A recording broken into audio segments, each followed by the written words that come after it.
बेटी अनीता की तबीयत खराब होने की वजह से अनीता की मां भावना ने अपनी बेटी और दामाद को अपने घर बुला लिया और कहा, जब तक मेरी बेटी की तबीयत ठीक नहीं हो जाती तब तक तुम दोनों यहाँ आकर मेरे साथ रहो। नीरज ने अपनी सास की बात मानकर अपनी पत्नी अनीता के साथ अपने ससुराल में ही रहने लगा, पर वहां पर अनीता की तबीयत ठीक होने की वजह और खराब होने लगी। अनीता की तबीयत खराब देखकर वह सोफे पर बैठकर अपनी पत्नी के बारे में सोच रहा था कि तभी नीरज की सास आई और बोली, क्या हुआ नीरज, तुम उदास क्यों बैठे हो? नीरज ने कहा, कुछ नहीं, बस ऐसे ही बैठकर अनीता की तबीयत के बारे में सोच रहा था।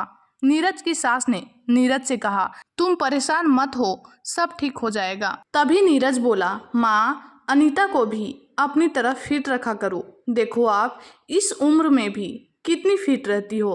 आपको देखकर कोई नहीं कह सकता कि आप अनीता की माँ हो, बल्कि सब यही कहेंगे कि आप बड़ी बहन हो।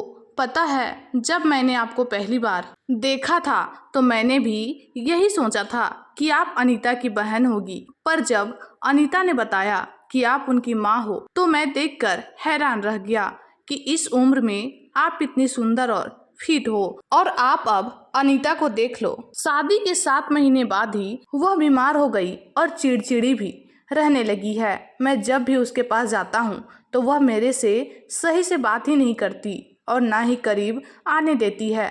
आखिर मैं उसका पति हूँ, कोई गैर मर्द नहीं। नीरज की सास भावना बोली, नीरज, मैं समझ सकती हूँ कि तुम पर क्या बीत रही है। हर आदमी को अपनी पत्नी की जरूरत होती है। तभी नीरज बोला, काश मेरी शादी तुम जैसी फिटनेस औरत के साथ होती तो मैं भी शादी के मजे ले रहा होता। नीरज की सास बोली, अभी कर सकते हो मेरे से शादी, वैसे मैं तुम्हें पसंद करती हूँ और अगर तुमने मेरी बेटी से शादी ना की होती तो मैं ही तुमसे शादी करती। यह बात सुनकर नीरज सन्न रह गया और मुंह से कुछ नहीं बोला। सास बोली जा रही थी कि तुम भी तड़प रहे हो और मैं भी तड़प रही हूँ, हम दोनों की जरूरत एक ही है। अब क्या था, नीरज ने भी हाथ आगे बढ़ा दिया। मर्दों को तो थोड़ी ढील चाहिए होती है, बाकी का काम तो वह खुद कर लेते हैं। उसी दिन से दामाद और सास का खेल चलने लगा था। वह दोनों चोरी छिपे मिलने लगे, कभी साथ में बाजार जाते तो कभी साथ में गार्डन जाते। इसी तरह दिन गुजारने लगे।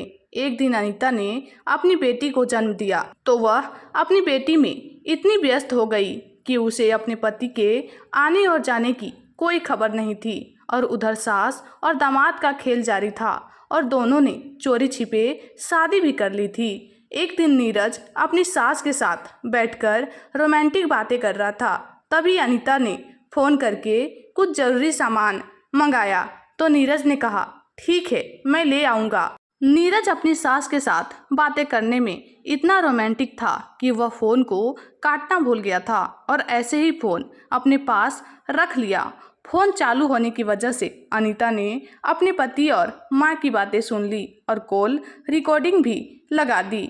उसका पति नीरज कह रहा था कि आपके बिना रह ही नहीं जाता और उसकी माँ भी यही कह रही थी कि तुम कब अनीता को हमारी शादी के बारे में बताओगे। नीरज ने कहा, मैं बहुत जल्द ही बता दूंगा। यह बातें सुनकर अनीता तुरंत अपनी माँ के कमरे में आई और बोली, तुम दोनों की यह हरकतें कब से चल रही है? तुम दोनों ने चोरी छिपे शादी कर ली, हमें पता भी नहीं चला। नीरज कहने लगा, क्या बकवास कर रही हो, हम सास और दामाद हैं, तुम्हें ऐसा कहने में शर्म नहीं आता?